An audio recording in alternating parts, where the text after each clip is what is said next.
In my exploration of the Singapore art scene, I wanted to journey through some less traditional spaces for showing art, like the Affordable Art Fair. The fair is a great place to start discovering artwork, and you can find everything from pieces that will add a splash of colour to your wall, right through to some real gems who are the exciting emerging contemporary artists in today's Southeast Asia. And so it's these pieces that I really wanted to pick out and talk you through.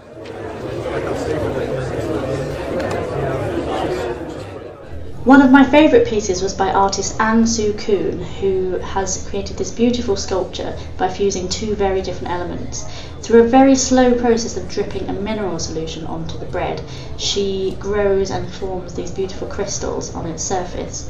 So the artwork itself becomes the site of both the strange and the familiar, and there's a wonderful dual feel between the everyday organic loaf of bread and the kind of mystical, precious qualities that we assign to gems and crystals. There were definitely some painters at the show who caught my eye, including Justin Lee, a Singaporean artist who uses this Chinese symbol for double happiness in much of his artwork.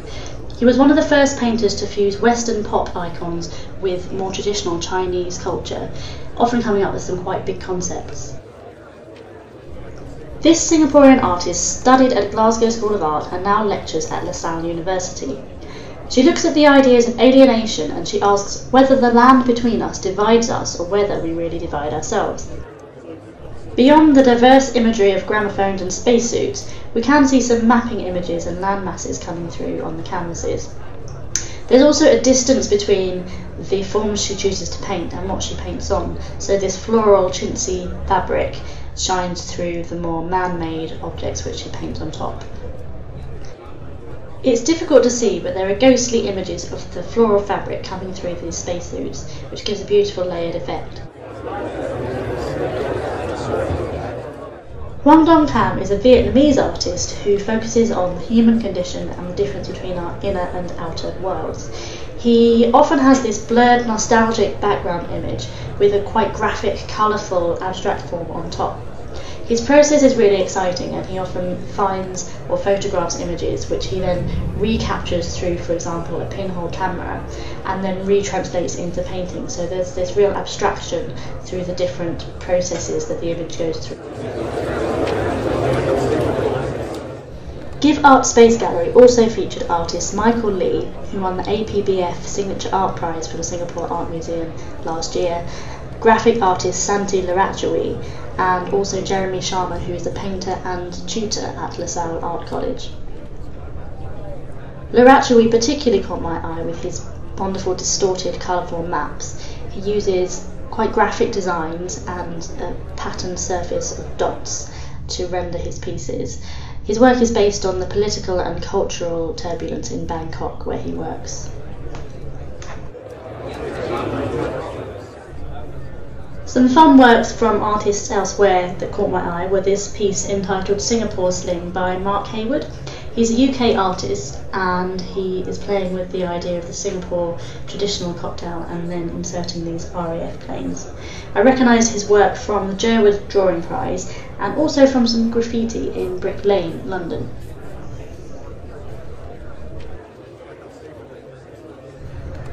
I later got talking to Asian British pop artist Ketna Patel, who is based in Singapore. Her booth is very vibrant, it's full of images, full of textures and colour. I feel that this typifies Asian culture, which can also be quite condensed and intense. And really I felt her booth was one of the few where this salon style of hanging, so all the artworks being quite tightly packed together on the same wall, it really helped to amplify what her pieces already express.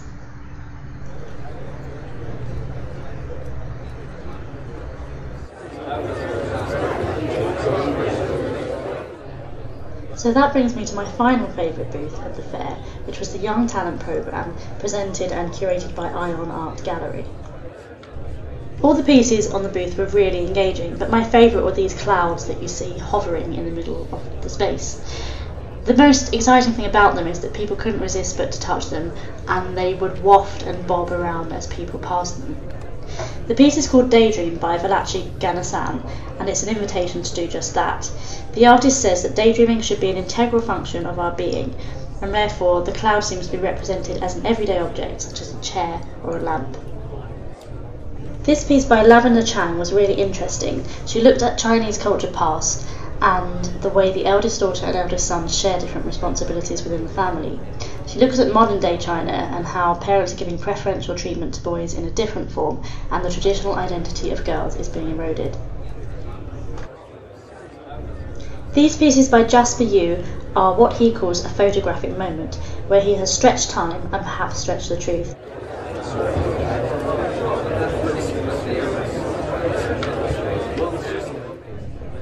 Finally, I leave you with another video piece by Bea Camacho. She's an artist who uses crochet and fabric to adorn people and bodies.